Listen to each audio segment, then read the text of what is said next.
મહત્વપૂર્ણ સમાચાર સામે આવી રહ્યા છે। નજર કરીએ વડોદરાથી, જ્યાં ભણિયારા ગામે ભંગારના ગોડાઉનમાં ભીષણ આગ ભભૂકી ઉઠી છે। ફાયર ફાઈટરની 6 ગાડીઓ ઘટના સ્થળ પર પહોંચી છે। આગને કાબૂમાં લેવા માટે ઘટના પગલે સમગ્ર વિસ્તારમાં અફરાતફરી દોડધામ મચી ચૂકી છે અને આગ લાગવાનું કારણ શું છે તે હાલ સામે નથી આવ્યું। પણ આપ દ્રશ્યો જોઈ શકો છો કે જાણે આ વિકરાળ સ્વરૂપ આપ જોઈ શકો છો।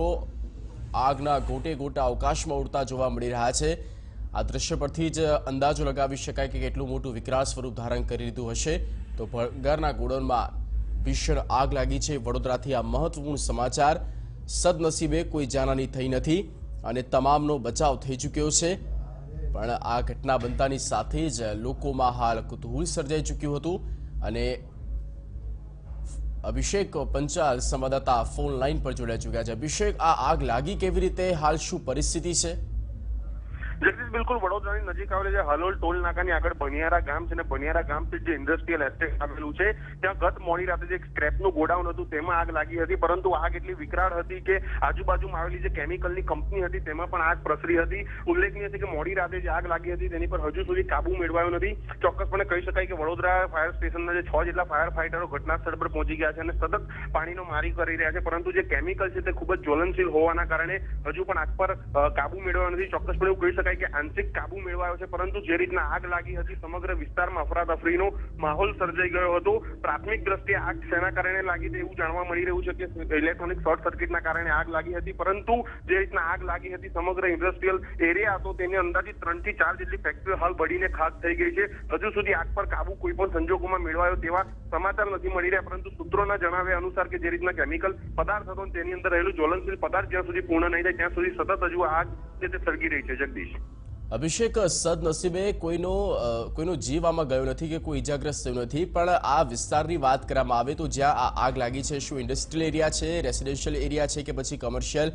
અને રેસિડેન્સ અહીંયાથી કેટલું અંતર છે?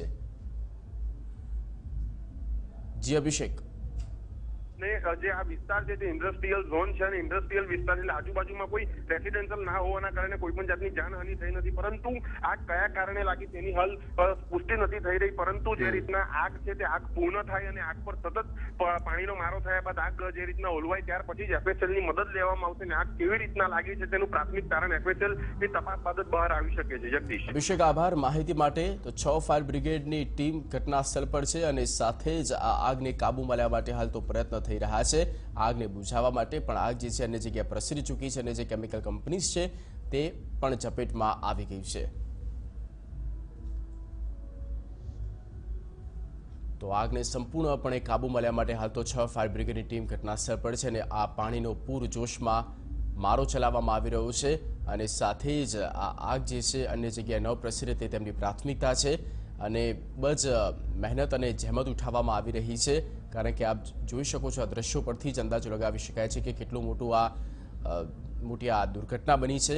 કારણ કે જ્વલનશીલ પદાર્થ જે હતો તેના કારણે આગ જે છે તે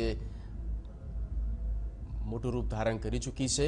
જરૂર પડશે તો વધારે પણ ફાયર બ્રિગેડની ટીમ જે છે તેને કામગીરી માટે લાવવામાં આવી શકે છે।